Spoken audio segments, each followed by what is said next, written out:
The new boss thought firing me was a slick power move, but she didn't realize I'd already bought the company 85 hours ago.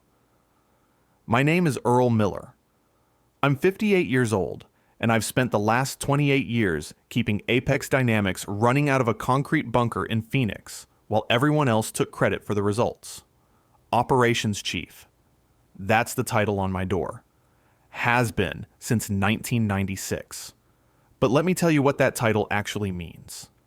It means I'm the one who gets the call at 2:47 a.m. when a container ship runs aground in the Suez, and our entire Q3 inventory is floating somewhere in the Mediterranean. It means I know the personal cell phone numbers of 17 Port Authority officials across 4 continents. It means I haven't taken a real vacation in 11 years, because every time I try, something catches fire. Literally, once. Our Guadalajara warehouse. I was on a beach in Cabo, 3 margaritas deep, and my phone started buzzing. Flew back that night in cargo shorts and flip-flops. Saved the company $4.2 million in damages because I knew which fire marshal to call, and exactly what he needed to hear. Nobody wrote that up in the quarterly report. The smell of the operations floor is something you never forget. Old coffee from the break room, the hum of servers running 24/7, the particular staleness of recycled air that's been circulating through the same ducts since Reagan was president. I know every sound those machines make. Know when something's wrong before the diagnostic lights even flicker. That's what 28 years buys you. Institutional memory so deep it's in your bones. I joined Apex straight out of the Navy. 12 years enlisted, supply chain logistics for the Pacific Fleet. When Silas Thorne hired me in '96, this place was bleeding money. Vendors wouldn't return calls. Shipments showed up late, damaged, or not at all. The previous operations manager had run the department like a frat house and left behind a mess that would take years to untangle. I untangled it in 18 months. Silas noticed. Said I had a gift for making chaos look like clockwork. Gave me a raise and a silver pen with my initials engraved on it. Said it was the pen his father had used to sign the company's Articles of Incorporation in 1952. I still have it. Kept it in my desk drawer all these years. But here's the thing about being indispensable. People start taking you for granted. They forget you exist until something breaks. Then suddenly, you're the most important person in the building. Fix the problem, and you're invisible again. My ex-wife understood that math better than I did. 13 years of marriage, and I missed more dinners than I attended. Missed our son Marcus's middle school graduation because we had a vendor dispute in Shanghai that only I could resolve. She filed the papers 6 months later. Can't say I blamed her. Alimony runs me $1,400 a month. Marcus is 24 now, works in IT up in Seattle. We talk on Sundays when I remember to call. He's got his mother's eyes and her patience, which means he's got more than I ever did. The day I missed my father's funeral was the worst. June 14th, 2019. I'd spent the previous night in the office because our entire European distribution network had gone dark. Some ransomware attack that IT couldn't crack. By 4 a.m., I'd traced the breach to a compromised vendor portal and had our German partners rerouting shipments through secondary channels. My sister called at 6:15 to tell me Dad had passed in his sleep. The funeral was at 2 p.m. in Flagstaff, 2.5 hours north. I was in my car by 10. Suit pressed, eulogy typed out on my phone. Then my cell rang. The ransomware had spread to our domestic systems. If I didn't come back immediately, we'd lose $16 million in orders. The board would demand answers. Layoffs would follow. I turned the car around at the I-17 junction. My sister still won't speak to me. That's the job. That's what I gave this company. My marriage. My father's funeral. My relationship with my son. My health, probably. The doctor keeps making concerned noises about my blood pressure. And for what? For Heather Sterling to walk into my building with her Stanford MBA and her perfect teeth and tell me I'm outdated hardware. She arrived 8 weeks ago. The board brought her in after Silas finally retired. New CEO, fresh vision, strategic modernization. I'd heard the buzzwords before. Usually they blow over. Heather was different. She was 34 years old and had never run anything larger than a consultant's PowerPoint deck. But she had connections. Her father had been roommates with 2 of our board members at Princeton. The Old Boys Network, working exactly as designed. First week, she called an all-hands meeting, stood at the podium in the main conference room, the one with the floor-to-ceiling windows overlooking the parking lot, and talked for 45 minutes about transformation, optimization, and cultural evolution. I sat in the back and counted the buzzwords. 63. She used the word synergy 11 times. I know because I kept a tally on my legal pad. But the worst part wasn't the jargon. It was how she looked at the senior staff, like we were furniture she was planning to donate. Second week, she started her efficiency audits. Sent junior consultants, kids, really, barely old enough to rent cars, to shadow department heads and report back. One of them followed me around for 3 days, taking notes on a tablet and asking questions that revealed he had no idea what logistics actually meant. "Why don't you just use the standard vendor portal?" he asked at one point. "Because the standard vendor portal doesn't work with our legacy suppliers," I said. "Half our critical components come from manufacturers who've been in business since the 70s. They don't do digital interfaces. They do phone calls and handshake deals." He wrote something down, probably resistant to change or analog mindset. Third week, I walked past Heather's office. Door was cracked open. Hallway carried sound better than people realized. "Miller's the biggest problem," she was saying. Someone murmured a response I couldn't hear. "I know, but he's resistant to everything. Outdated hardware running legacy software. We need people who can adapt, who can think strategically, not warehouse managers playing general." I stood there for 11 seconds, listening to them plan my future. "He won't cause problems," someone said. A man's voice, probably the consultant. "He's got an ex-wife bleeding him dry. He needs this job." "Perfect," Heather said. "He'll fall in line." That's when something clicked in me. Not broke. Clicked.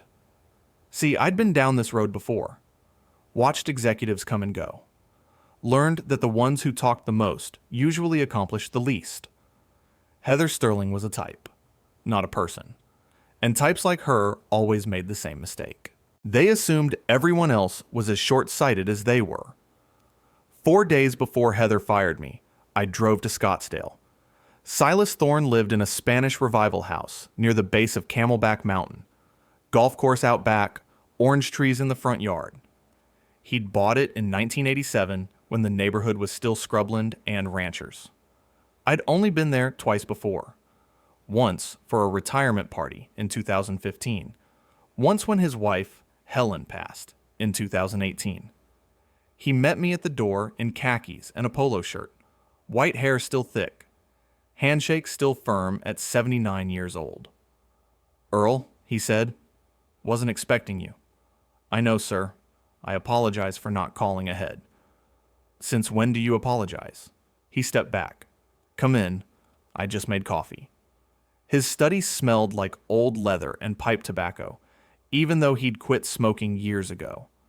The scent had soaked into the bookshelves, the wingback chairs, the Persian rug that had been there since before I was born. "I hear things aren't going well at the company," he said, settling into his chair. "That depends on who you ask." "I'm asking you." I told him everything. The efficiency audits, the consultants with their tablets, the conversation I'd overheard, the way Heather looked at the veterans like we were problems to be solved. Silas listened without interrupting. When I finished, he was quiet for a long time.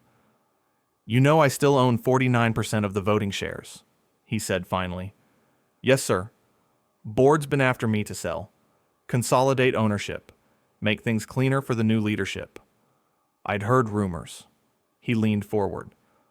"Earl, I built that company with my father's money and my own sweat.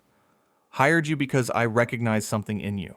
Same thing I saw in the mirror when I was your age. Stubbornness, loyalty, the willingness to do what needs doing, even when it costs you. I didn't say anything. I'm not going to let some Princeton legacy turn my life's work into a consulting fee. He stood up, walked to his desk, and opened a drawer. I had my lawyer draw these up last week. Just needed to know who to give them to. He handed me a manila envelope. Inside were transfer documents. 49% of Apex Dynamics voting shares assigned to Earl David Miller for the sum of $1. Sign there, he said, pointing.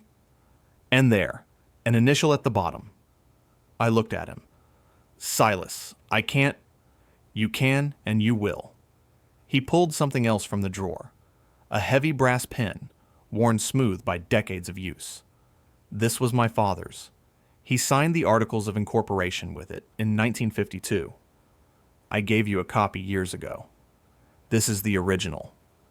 I signed the documents at 4:15 p.m. on a Tuesday, 85 hours before Heather Sterling fired me. The fluorescent lights in Heather's office hummed at exactly 60 hertz. I'd listened to that frequency for 28 years. Knew it like my own heartbeat. Your access badge will be deactivated at 5 p.m., she said, not looking up from her MacBook. Security will escort you to your office to collect personal belongings. You have 30 minutes. She was wearing a silk blouse that probably cost more than my monthly alimony payment. Her nails were painted the color of dried blood. I understand, I said. HR will send separation documents by courier. Severance is 6 weeks. Generous, considering. Considering what? Now she looked up. Those perfect teeth again, arranged in something that wasn't quite a smile. Considering your resistance to the changes this company needs to survive. I stood there for exactly 3 seconds. Counted them in my head like I'd counted her buzzwords. Is that all? Something flickered across her face. Confusion, maybe. She'd expected arguing, pleading, the desperate scramble of a man with an ex-wife bleeding him dry. That's all. I turned and walked out. The security guard's name was Dennis. He'd worked the front desk for 9 years. I'd helped his daughter get an internship in our logistics department back in 2019. Mr. Miller, he said, voice tight, I'm sorry about this. Don't be, Dennis. You're just doing your job. My office was exactly as I'd left it that morning. Coffee mug with the Navy anchor emblem. Photo of Marcus at his college graduation. The silver pen Silas had given me years ago. Still in the top drawer. I packed it all into a cardboard box. Took maybe 12 minutes. The brass pen, the original, the one I'd signed those transfer documents with, was already home. Locked in my safe next to the notarized copies. Dennis walked me to the lobby. The glass doors slid open with a pneumatic hiss I'd heard 10,000 times. Take care of yourself, he said. You too. I stepped into the Phoenix heat. 103 degrees, the sun beating down on the parking lot like a physical weight. My truck was in the back row where I always parked it, leaving the closer spots for the people who hadn't been here since the Clinton administration. I drove home, fixed myself a bourbon, 3 fingers of the good stuff, not the daily drinker, and sat on the back porch with Rex, my 7-year-old yellow lab. He knew something had shifted. Dogs always know. He put his head on my knee and stayed there until the sun went down. At 9:47 p.m., my phone buzzed. Text from Margaret Chen, VP of Supply Chain. We'd worked together for 16 years. Earl, what happened? Everyone's talking. Are you okay? I typed back, I'm fine. Thanks for asking. This is bullshit. The whole floor knows it. Maybe. Get some sleep, Margaret. I didn't sleep much myself. Sat up watching the city lights from my kitchen window, running numbers in my head. The board met every Thursday at 10 a.m., regular session. Nothing special. They'd review quarterly projections, approve routine expenditures, rubber stamp whatever Heather put in front of them. Except this Thursday was going to be different. The documents I'd signed gave me controlling interest in Apex Dynamics, 49% to whatever scattered shares the board members held between them. Silas had made sure the transfer was filed with the company's registered agent and the SEC before I'd even finished my bourbon that night in Scottsdale. All perfectly legal. All completely invisible until someone thought to check. Heather Sterling had fired the majority shareholder. And she'd done it on camera, with Dennis as a witness, and her own termination letter creating a paper trail. If you love stories about corporate underdogs who refuse to stay down, hit that subscribe button right now. Every day brings completely new stories, each one more intense than the last. Thursday morning, I put on my good suit, the charcoal one I'd bought for Marcus's graduation. Pressed white shirt, navy tie, shoes polished to a mirror shine. Rex watched me from his bed in the corner, tail thumping against the floor. "Don't worry," I told him. "I'll be back for dinner." I drove to the office, parked in the visitor lot this time. My badge didn't work anymore after all. Walked through the front doors at 9:58 a.m. Dennis saw me first. His eyes went wide. "Mr. Miller, I can't—" "It's all right, Dennis. I have a meeting." "Sir, your access was revoked. I'll have to call whoever you need to call." I kept walking. "I'll be in the main conference room." The hallway stretched out in front of me. Same industrial carpet I'd walked on for 3 decades. Same motivational posters Heather hadn't bothered to replace. Same water cooler, where I'd had 1,000 conversations about shipments and schedules and the small emergencies that made up a life in logistics. People stared as I passed, whispered to each other. Someone's phone came out, probably texting the group chat. I could feel the building holding its breath. The conference room doors were frosted glass and polished mahogany. I'd sat at that table for 847 board meetings over 28 years. Knew exactly how the morning light fell across the surface. Knew which chairs squeaked and which ones didn't. I pushed through the doors at 10:03 a.m. Heather was mid-sentence, standing at the head of the table with a laser pointer aimed at some chart about quarterly projections. The board members, 8 of them, all men over 60 who'd been rubber stamping decisions since before she was born, looked up with expressions ranging from confused to alarmed. "Security," Heather said sharply. "This man was terminated. He shouldn't be in the building." I didn't respond to her. Just walked to the chair at the opposite end of the table, the one that had been empty since Silas retired, and sat down. "Mr. Miller," said Harold Vance, the board chair, "I'm afraid Mrs. Sterling is correct. Your employment was terminated on Tuesday." "My employment was," I agreed. "My ownership wasn't." Silence. Heather's laser pointer drooped. "What?" I pulled the documents from my jacket pocket, set them on the table, slid them toward the center where everyone could see. 49% of voting shares, transferred to me by Silas Thorne 4 days ago. Filed with the SEC Tuesday evening. I believe you'll find everything in order. Harold Vance reached for the papers like they might bite him. His reading glasses came out. The room stayed silent, except for the soft shuffle of pages. He looked up. "This appears to be legitimate." "It is. But that would mean—" "It means," I said calmly, "that on Tuesday afternoon, Ms. Sterling terminated the majority shareholder of Apex Dynamics, without board approval, without consulting legal, and without bothering to check who actually owns this company." I watched the color drain from Heather's face. The transformation was remarkable. All that polish and poise crumbling in real time, like watching a sandcastle meet the tide. "This is impossible," she said. Silas built this company with his father's money and his own sweat," I said. His words, not mine. He wasn't going to let someone turn it into a consulting fee. Her hands were shaking now. The laser pointer clattered onto the table. "Mr. Miller." Harold Vance set down the documents. "This is highly irregular." "Yes, it is. The board will need to verify." "Already verified. Check your email." My attorney copied every member this morning, along with the SEC filing confirmation and notarized transfer documents.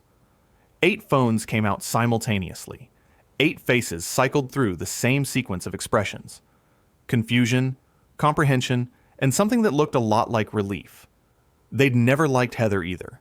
They'd just been too polite, or too connected to her father, to say so. "Miss Sterling," Harold said slowly, "I think we need to table this meeting." "You can't be serious."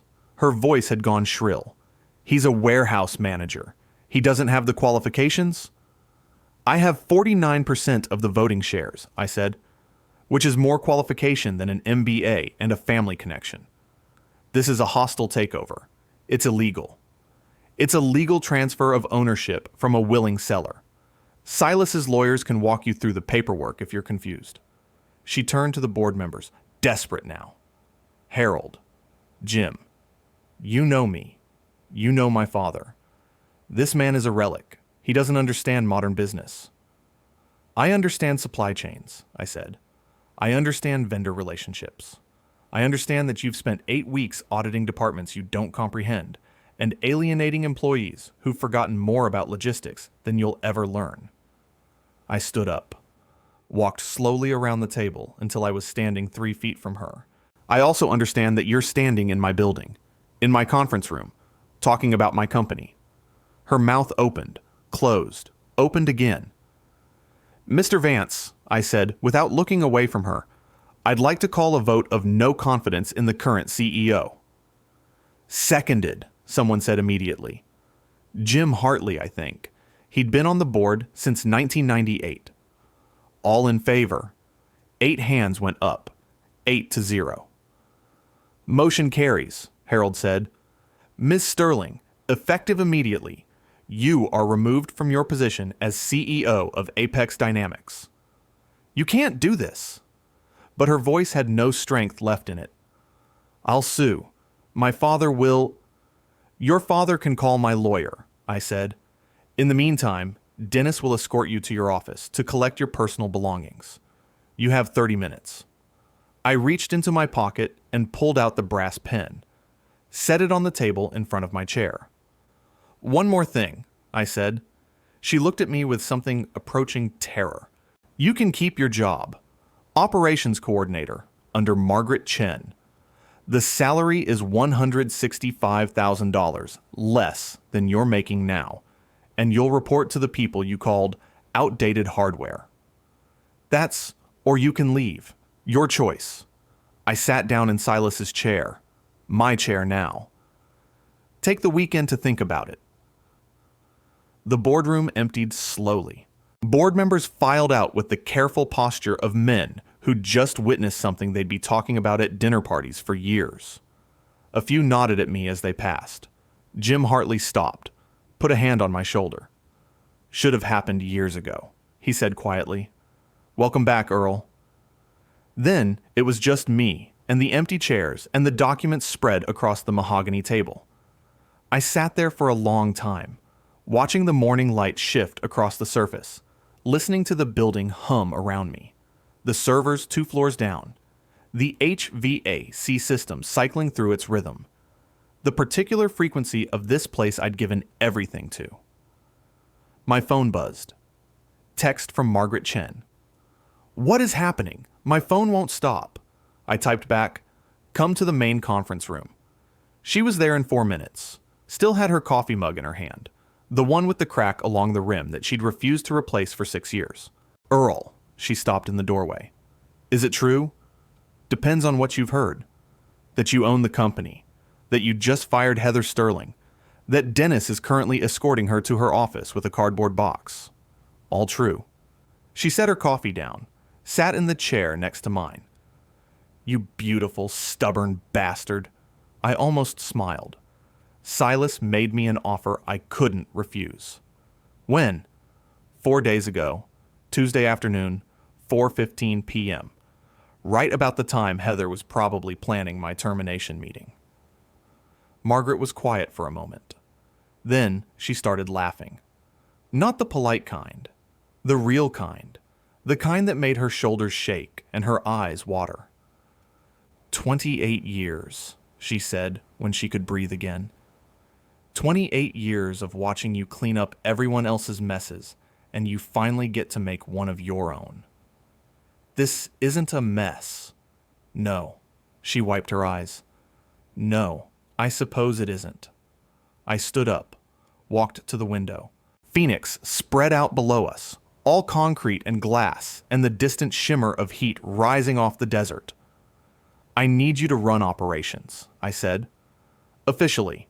Not as a favor, not as a temporary thing. Full VP authority, full autonomy. Earl, you've been doing the job for years anyway. Time someone gave you the title. She didn't say anything for a long moment. What about you? I'll handle the board. Strategic direction. The parts I never had time for because I was too busy putting out fires. And Heather? I turned back to face her. That's her choice. I meant what I said. She can stay if she wants. Learn how the business actually works instead of how the textbooks say it should. You think she will? No. I picked up the brass pen from the table, heavy in my hand, warm from the sunlight. But I wanted her to have the option. Wanted her to know what it feels like to be given a chance you didn't earn. Margaret nodded slowly. You're a better man than she deserves, Earl Miller. Maybe. Or maybe I'm just tired of being the kind of man who doesn't give people chances. The next 3 days were chaos. Good chaos, mostly.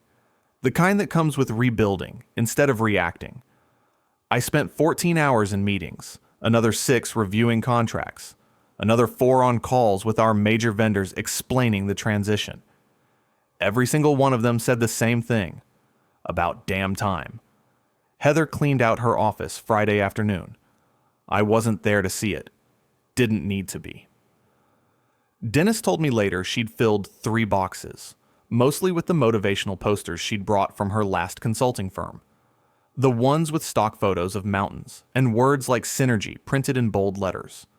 She didn't take the coordinator position. Her lawyer sent a threatening letter on Monday.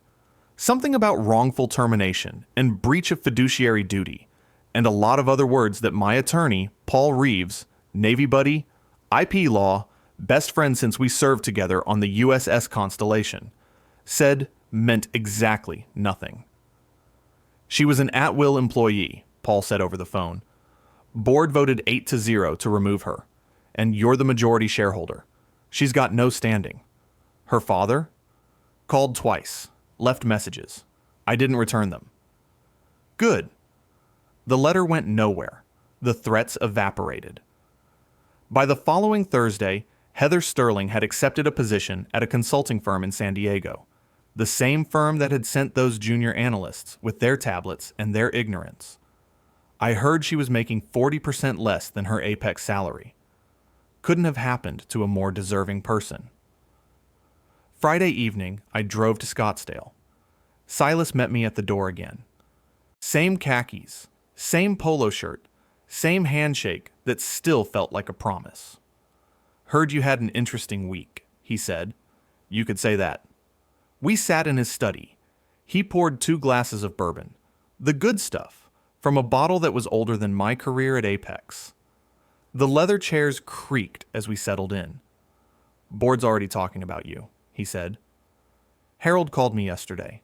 Said you've got more sense than the last 3 CEOs combined. I'm not the CEO.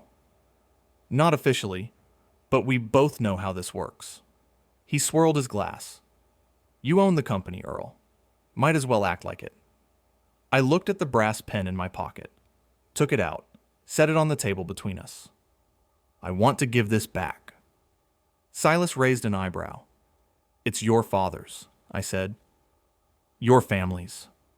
I signed the papers, but this belongs here. He was quiet for a long time. Then he picked up the pen, turned it over in his hands, and set it back down in front of me. My father built Apex because he believed in loyalty, in doing things right, even when it cost you, in treating people like they mattered. He met my eyes.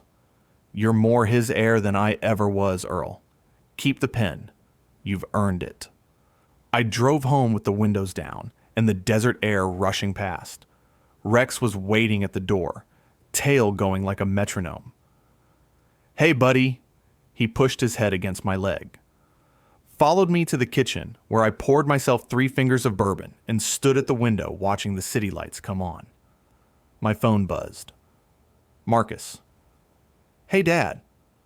Heard something weird from Mom today. She said you bought a company? I typed back. Long story.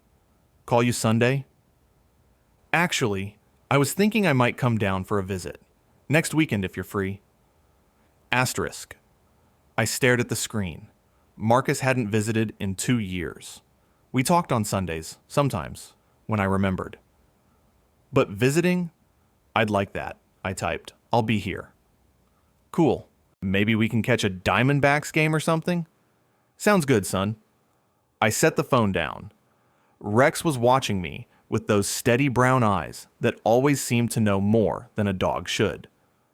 Things are different now, I told him. Better, maybe. He wagged his tail. Saturday morning, I went into the office. Not because I had to. First time in years I didn't have to. But because I wanted to. Walked through the operations floor. Talked to the people I'd worked alongside for decades. Shook hands. Listened to their concerns. Made promises I actually intended to keep. Margaret found me in the break room around noon, staring at the vending machine coffee like it held the secrets of the universe. You know you can get real coffee now, she said. You own the building. We could install an espresso machine. This tastes like 1996, I said. Like the first morning I walked in here. Like every crisis I've ever solved. That's disgusting. Probably. I took a sip. But it's mine.